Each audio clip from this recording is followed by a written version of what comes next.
Budget Secretary Florencio Butch-Abad naharap sa panibagong plunder case. Ito hinggil sa umunoy anomalya sa Disbursement Acceleration Program o DAP. Ang detalye sa ulat ni Sweden Velado.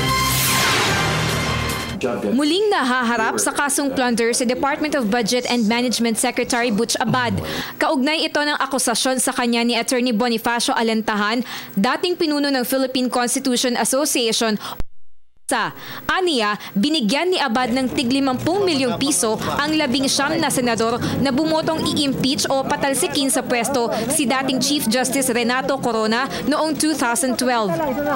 Ayon sa draft complaint at press release ni Attorney Bonifacio, noong September 25, 2013 ay lantarang inihayag ni Senador Jinggoy Estrada na isa siya sa mga mambabatas na binigyan ng 50 milyong piso bilang incentive sa pagpabor sa impeachment ni Corona.